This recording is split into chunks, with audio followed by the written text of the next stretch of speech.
following is an encore presentation of stories from the Dooralong Transformation Centre. On this Wednesday morning, you'll know what I'm going to say next. You'll know that I'm going to say, opposite me, we've got one of our great guests from the Dooralong Transformation Centre, which is true. We've got Alissa. We've had a run of guys recently, so I was just saying to Alissa that she's broken that run, so well done, Alissa. Good morning to you. How are you? I'm good, thank you. How are you? I'm very well, thanks. You've been at Dooralong for how long now? 2 days or 5 months. 2 days or 5 months? Yeah. Yeah, and next question is an obvious one. How's it going for you? Yeah, good. It's has its ups and downs, but yeah, it's good. Yeah, things worth striving for and achieving in life, they don't come easy sometimes, do they? No. But no sense of I'll walk out the front gate and not come back? Oh, I've had thoughts, but no. No, you haven't done it? Yeah, I'm there for the long haul. Okay. And you're almost a local girl, aren't you? You come from? I'm Newcastle. Newcastle, yes. So, yeah, that's local enough for us here on the Central Coast, I think. So, what brings you to, or what brought you to Dooralong? Alcohol, drugs? Drug addiction. Drug addiction. And when did you fall victim to, when did the drugs come into your life? I started smoking pot when I was 13, just as like experimental with friends at school. Yeah. And it sort of just continued until 2009.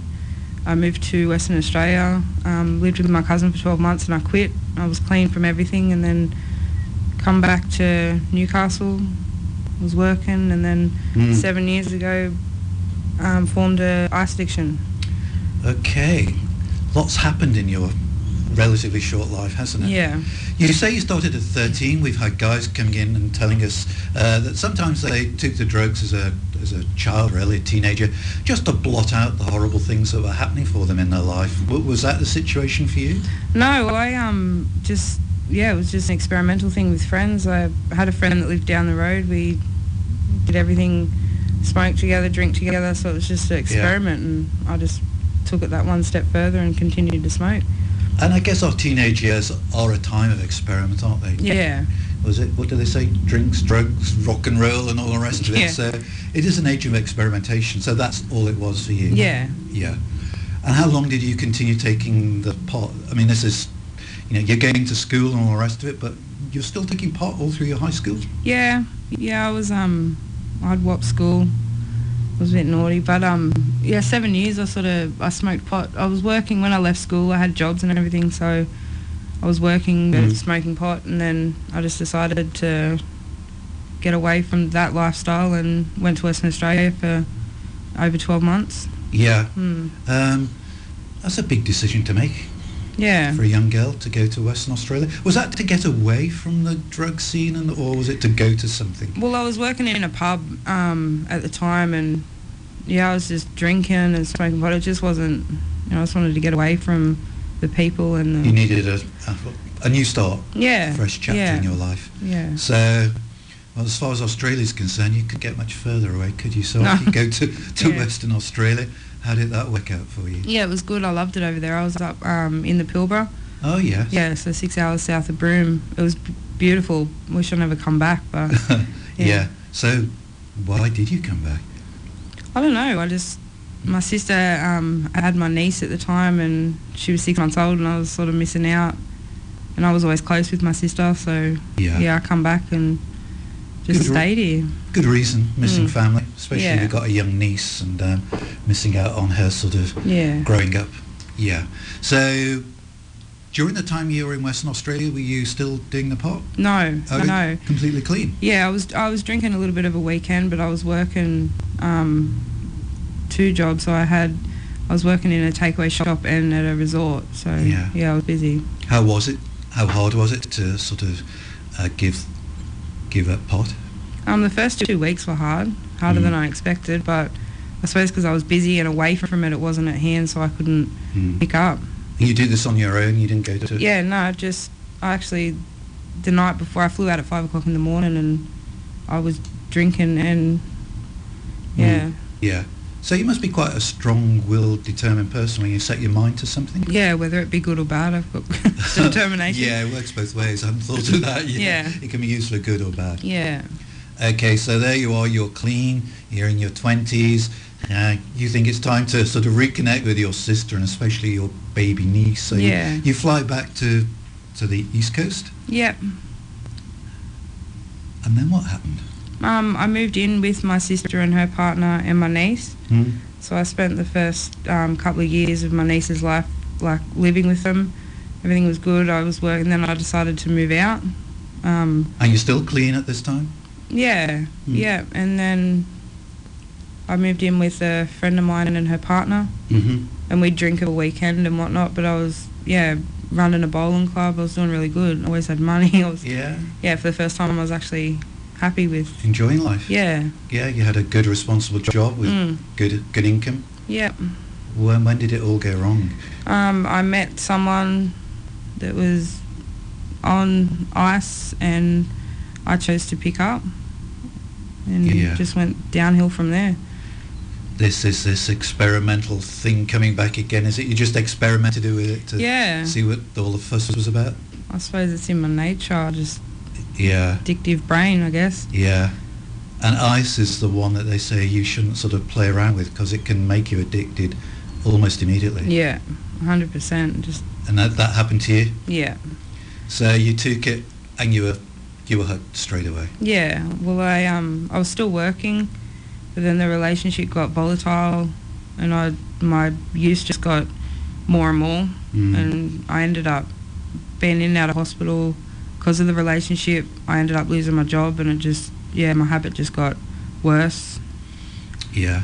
So when the relationships and all that stuff in your life is going on, drugs is a way out? Yeah, I guess. I pushed everyone away. I pushed my friends away, my family away. Yeah, so I only had him and the drug. We've been told by people who come in and speak to us on Wednesday mornings, very honestly, that they have told us that when they're doing ice, it becomes the single most important thing in their life, that they would rob their own mum and dad, their grandma, just to get the money. Is that your experience of how being addicted to ice is? Yeah, 100%. It drove me to do crime, fraud, constantly borrowing money from my parents and not paying it back, lying, cheat. Yeah, it's horrible. So it turns you into something that you're not really, because you're not really that type of person. But no, it goes against your morals and your values. Yeah, it's sad. Yeah. That is how powerful and how strong it is. Yeah. Okay. Then at some point we know that you picked up the phone to Dooralong, but was there a prompt? Was there a trigger? Did you reach what some people call a low point and thought to yourself, look, I'm going to have to do something, Alissa. This is going to kill me? Yeah, well, over this 7 years I was homeless that many times, living in and out of my car, staying at friends' houses, refuges. I after breaking up with the partner that was volatile, I went and stayed with a friend of mine that I'd known for 23 years, and he was working, and and then I sort of cut back on the ice, and then we started getting on it together, and then we formed a relationship, and it was spiraled out of control. Yeah, really. Yeah. So somebody recommended that Alissa go to Dooralong, or did you find Dooralong by yourself? No, I found it by myself. I did have like a friend of mine that I went to school with. He did do 3 months of the program, and I had heard a lot about it, but I sort of was just Googling and decided to ring him. Yeah. And when you rang them, what was the reception like? They just said I had to ring back every 2 weeks. I think I rang every day. Yeah, because there is a waiting list. It's so popular, isn't it? Yeah. That you don't. It's not a question of ringing at one day and going in the next. No. But you rang every day for 2 weeks. Yeah, I was adamant. That's where my determination kicks in. Yeah. We talked about that earlier. Being strong-willed. You made your mind up. You're going to do it along, and nothing's going to stop you. That's it. Yeah. So it was 5 months and how many days? Oh, I'm 2 months off, 2 days off 5 months. Right, so it was 5 months ago-ish that you sort of made the decision, or you were accepted and you had a place at Dooralong. How do you look back at that decision now? Oh, it was the best decision I've ever made. Best decision you've ever made? Yeah. It's that important to you? Yeah. Yeah. Good. Well, we're going to leave Alissa. we've briefly been through her life and the ups and downs and the terrible addiction. We've got to that point in her story where she's safe now at Dooralong. So what we're going to do is we're going to break for some more music. And then after the break, we'll come back and hear what's been going on for Alissa while she's at the Dooralong. But well, the time is coming up to 27 minutes past 10 on this Wednesday morning, talking to Alissa from the Dooralong Transformation Centre. We've reached that point in Alissa's story where she is safely at Dooralong. Well, I say safely. Is there any temptation when you first get there, or perhaps even later, to just jack it all in and think, oh, this is too hard, I'm out of here? Yeah. So, I don't know, the first 2 weeks of being there, it was sort of flew really quick. Like, I didn't really sort of think about what I was doing. It was like surreal. Coming up to 3 months mark, I was jack of it. I just, I didn't, Had it was enough. like, why am I here? Like, yeah, why am I doing this to myself? yeah, it gets really hard coming up to 90 days, but... So what stopped you?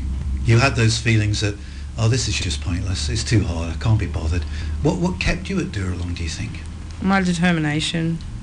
Yeah, we've talked about that a couple of times, haven't we? That once you made your mind up to do something. Yeah, I'm stubborn too, so I sort of don't like to give in too easily. Not a quitter. No.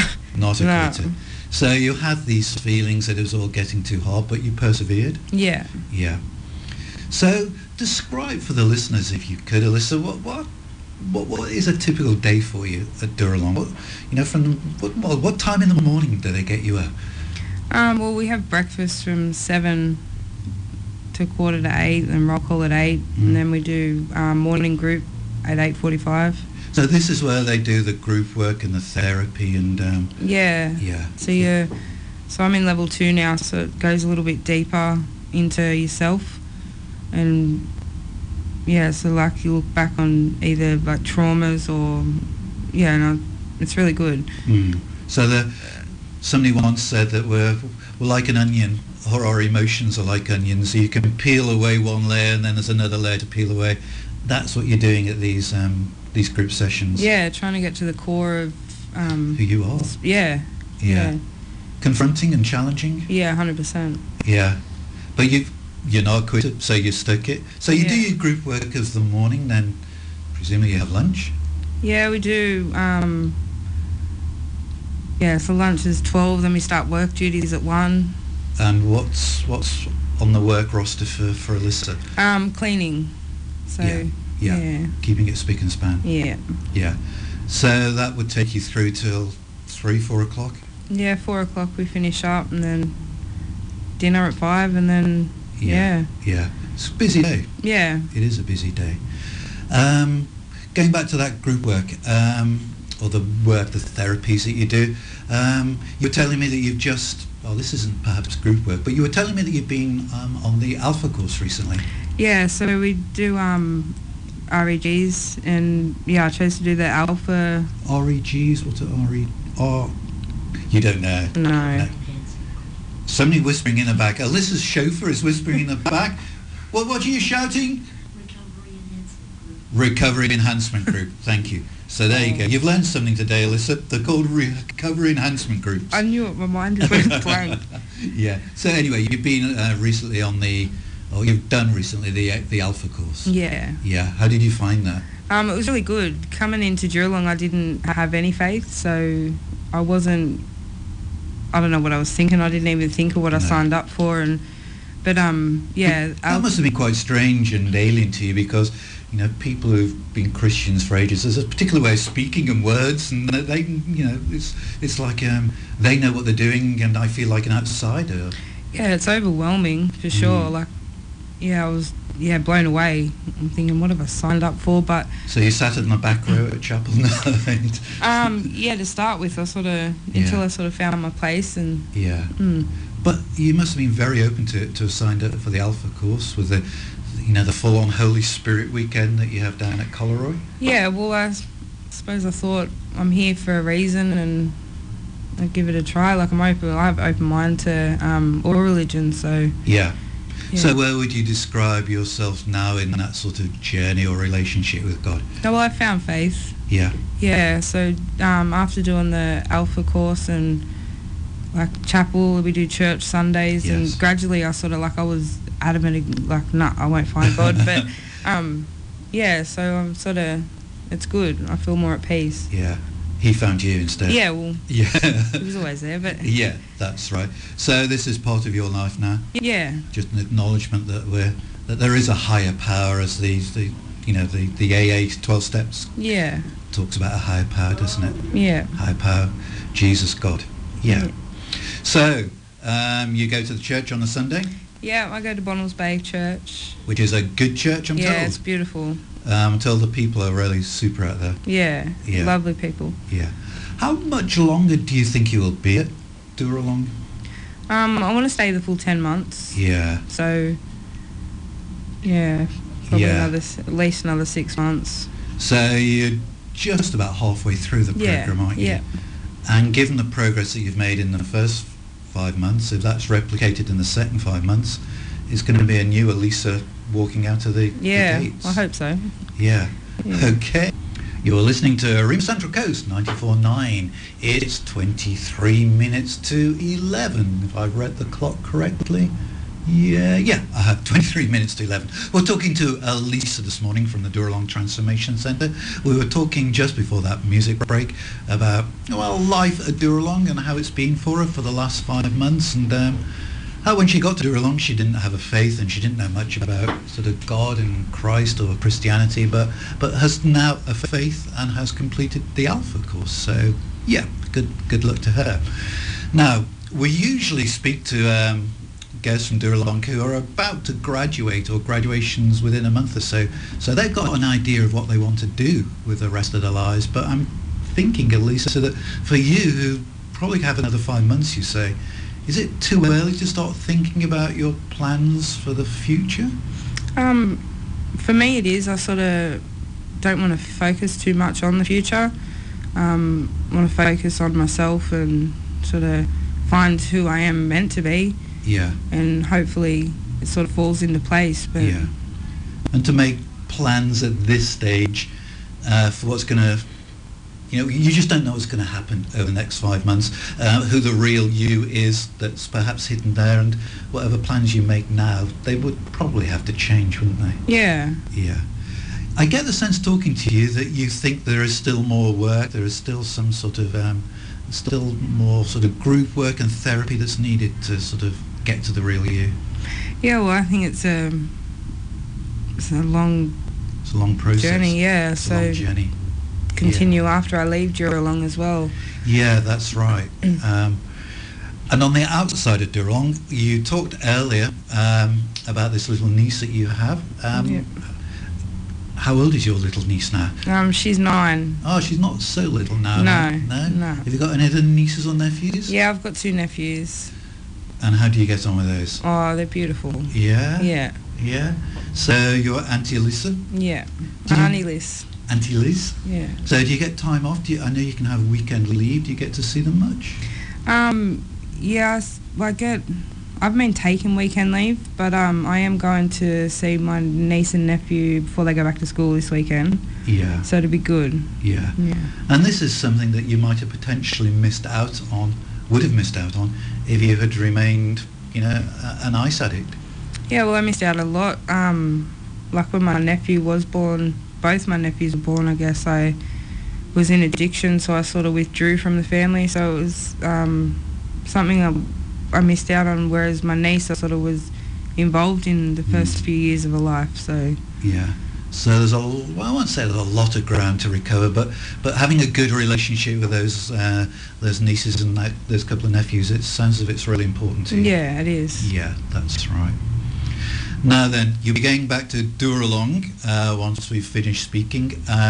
What about chapel night tonight? How did you get on at chapel night? You said you were a bit sort of overwhelmed by it all to begin with. Now, how do you react? To begin with, how do you react to chapel night? I now? enjoy chapel. Yeah. Are you one of those loud singers? No, I don't sing. But no, I do enjoy it. It's a good atmosphere. It is a very good atmosphere. Yeah. I was telling and the name escapes me. But the guest we had last week, I was saying that what surprised me when we went down to your chapel night was the way you all really, really genuinely supported each other. Yeah. For the people who were graduating, the other people were so happy for them. Yeah, it It is. wasn't put on, it was real. Yeah, it's a beautiful community. Like it feels good to know that you've got a group of people going through the same struggles, and Yeah. So you can talk to them, you can be honest to them in a way that you wouldn't be able to be honest with people perhaps on the outside. yeah. Yeah.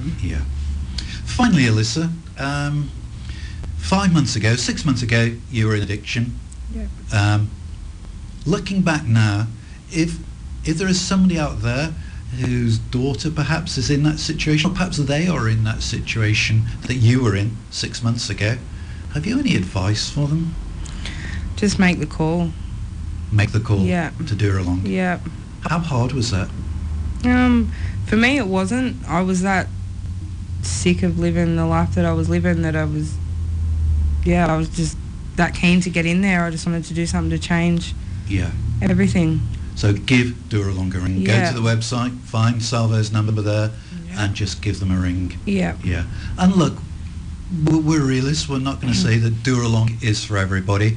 But there are other sort of treatment options as well. And perhaps before the 11 o'clock news, just before the 11 o'clock news, what I'll do is I'll give out, as we do occasionally, a couple of drug and alcohol help numbers. And they will be able to discuss treatment options with you. But Dooralong is an excellent option, of course it is. And we wish you, Alissa, all the very best.